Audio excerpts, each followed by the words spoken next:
Hi friends, நம்ம வீட்டுக்கு இப்போ கெஸ்ட்டு வராங்கன்னா நம்ம டக்குன்னு செய்யக்கூடிய ஒரு ஸ்வீட் என்னென்னு கேட்டால் கேசரி தாங்க. அதை வந்து இன்றைக்கி நாங்கள் ஆரஞ்சு தோலை வச்சு செய்ய போகிறோம். அந்த ஆரஞ்சு தோலுடைய ஃப்ளேவர் தான் அந்த கேசரிக்கே டேஸ்ட்டை எடுத்து கொடுத்துச்சு. இங்கே ட்ரை பண்ணி பாருங்கள் கண்டிப்பாக. ஆரஞ்சு தோலை டக்குன்னு நம்ம வந்து தூக்கி போட்டுருவோம். நாங்கள் இன்றைக்கி தூக்கி போடாமல் அதை நல்லா வாஷ் பண்ணிவிட்டு மிக்ஸி ஜாரில் கொஞ்சமாக தண்ணி சேர்த்து அரைச்சிட்டு வடித்து தனியாக வச்சுருக்கேன். இப்போ ஒரு பேனில் 1 கப் அளவுக்கு ரவை சேர்த்துருக்கேன். அது நல்லா வறுப்பட்டதும் ஒரு பிளேட்டில் நம்ம மாற்றி வச்சுக்கலாம். இப்போ அதே பேனில் ஒரு 4 ஸ்பூன் அளவுக்கு நெய் இட்டுருக்கேன்.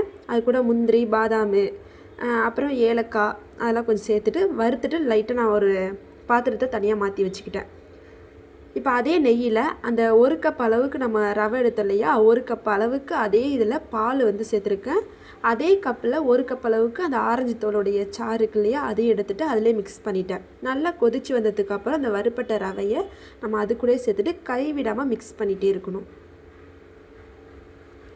நமக்கு இப்போ வந்து வெந்து வந்துருச்சு. இந்த டயத்தில் ஒரு 2-3 கரண்டி அளவுக்கு நான் இனிப்பு சேர்த்துருக்கேன். உங்களுக்கு இனிப்பு பிடிக்கும், நீங்கள் எக்ஸ்ட்ரா சேர்த்துக்கலாம். உங்களுக்கு தேவையான அளவுக்கு நீங்கள் இனிப்பு சேர்த்துக்கோங்க. அவ்வளோதான். நல்லா மிக்ஸ் பண்ணதுக்கப்புறம் மெல்ட் ஆகி வந்துடும். அதுக்கப்புறம் ஒரு பிளேட்டில் மாற்றி வச்சுக்கோங்க. பிளேட்டில் ஊற்றக்குள்ளே நீங்கள் வந்து நெய் தடவி வச்சுக்கோங்க, சரிங்களா? ஏன்னா இன்றைக்கி நான் நெய் தடவை மறந்துட்டேன். நீங்கள் நெய் வச்சிங்கன்னா இந்த மாதிரி அழகாக நமக்கு ஒரு ஷேப்பில் கிடைக்கும். சூப்பராக இருந்தது. நீங்கள் ஆரஞ்சு தோலை நீங்கள் வீணாக்கிடாதீங்க. ஏன்னா அதில் ஏகப்பட்ட பெனிஃபிட் இருக்குது. ஃபேஸ்க்கு க்ரீமாக யூஸ் பண்ணுறாங்க, குளிக்கக்குள்ளே அதை பவுடராக்கி அதையும் யூஸ் பண்ணிக்கிறாங்க. நீங்களும் இந்த மாதிரி ஆரஞ்சு தோலை வீணாக்காமல் ட்ரை பண்ணி பாருங்கள். பிடிச்சிருந்தா சேனல் சப்ஸ்கிரைப் பண்ணுங்கள். அஸ்ஸலாமு அலைக்கும்.